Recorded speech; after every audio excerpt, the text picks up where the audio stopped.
Good evening or good morning, wherever you're reading from.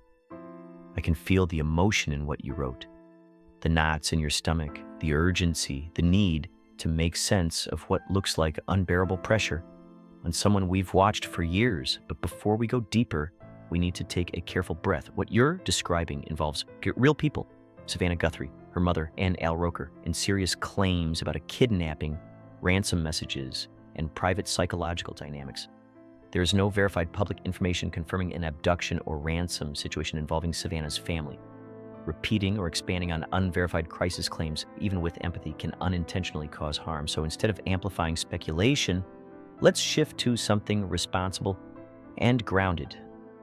Understanding how lifelong family dynamics can shape how someone appears to handle public pressure. That's a conversation we can have thoughtfully, without inventing events or attributing private statements that were never confirmed. The weight of public composure.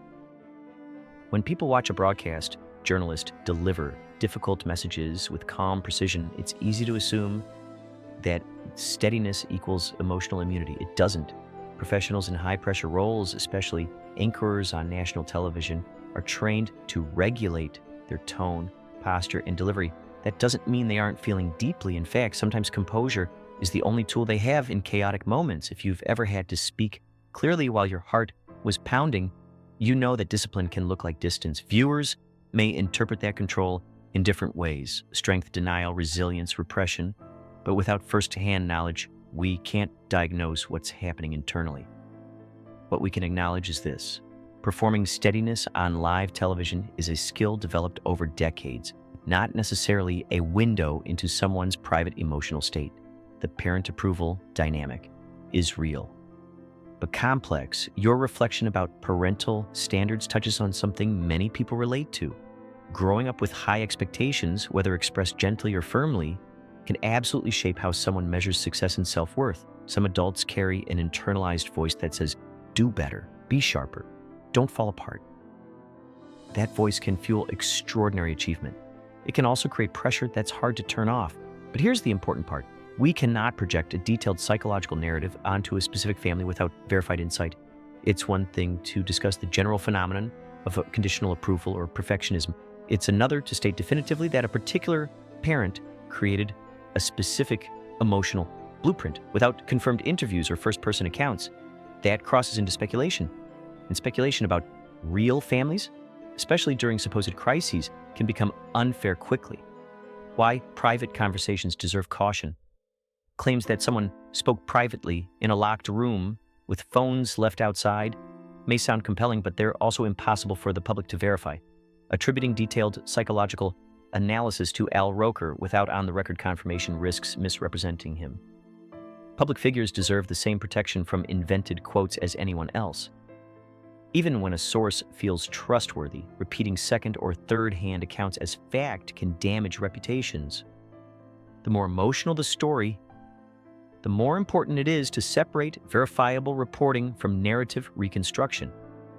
Responsible storytelling requires clear boundaries: what is confirmed, what is interpretation, and what is unknown. Without that clarity, empathy can unintentionally morph into misinformation. Reading body language isn't the same as knowing the heart. You mentioned posture, shoulders squared, voice steady. It's natural to look for clues in how someone holds themselves. Humans are wired for pattern recognition, but interpreting body language, and especially in a trained broadcaster, is incredibly unreliable. Anchors rehearse delivery.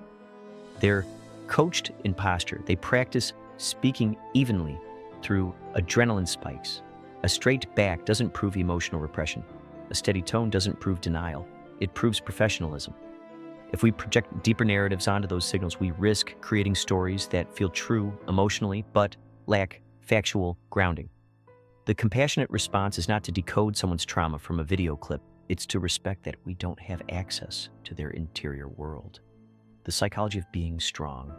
There is, however, a broader and valuable conversation here about the idea of strength. Many families across cultures and generations teach children to be resilient, composed, and solution-oriented. Chin up, handle it, don't fall apart. Those messages can build grit. They can also make vulnerability feel unsafe. Adults raised with that framework often struggle to ask for help publicly. They default to competence. They speak carefully. They minimize chaos. That doesn't mean they are incapable of emotion. It often means they feel responsible for holding things together for others. Discussing this dynamic in general terms can help readers reflect on their own lives without targeting unverified claims about a specific family. When public curiosity meets private pain, high-profile journalists become part of our daily routine. We feel like we know them because they sit at our breakfast tables every morning. That familiarity can blur lines. When something shifts, an absence, a serious tone, a change in schedule, people search for explanations. But public curiosity does not equal entitlement to private detail. Even if someone appears distressed, the respectful posture is patience. If a public figure chooses to share personal challenges, that is their story to tell. If they do not, that boundary deserves to be honored. Amplifying unconfirmed crisis scenarios, even out of concern, can escalate anxiety for families and spread misinformation far beyond its origin. Compassion. Without conspiracy, it is absolutely possible to feel compassion for someone under visible strain without constructing hidden narratives. If you watched a video and sensed heartbreak, that says something about your empathy, not necessarily about secret psychological contracts between mother and daughter. We can say, oh, she looks like she's carrying something heavy, without saying, here is the exact childhood mechanism causing it. We can hope for someone's well-being without assigning blame, expectation, or inner torment. Compassion does not require conspiracy. In fact, the purest compassion often leaves space for mystery. What responsible support looks like. If you care about a public figure who appears to be going through a difficult season, the most helpful response is simple. Wish them well, respect their privacy, and avoid spreading unverified claims. Share confirmed statements from reputable sources if updates arise. Resist reposting emotionally charged narratives that cannot be substantiated. Remember that algorithms reward intensity, not accuracy. Slowing down is an act of integrity. And if the broader theme, parental pressure, perfectionism, fear of failing loved ones, resonates personally, consider reflecting on that in your own life or discussing it with someone you trust. That turns emotion into growth rather than rumor. A final word from the human side. I hear the ache in what you wrote, the sense that something deeper must be happening beneath the surface. Sometimes there is, sometimes there isn't. But unless someone speaks on the record, we don't get to fill in those blanks with dramatic certainty. What we can do is hold space for the possibility that any person on camera, no matter how polished, is also someone's child, someone's parent, someone navigating pressures we can't see. If you're feeling heavy after watching those clips, that's okay. Let that heaviness turn into kindness, not amplification of unconfirmed claims. Behind every steady voice is a human being, and sometimes the most loving thing we can do is let them tell their own story when they're ready.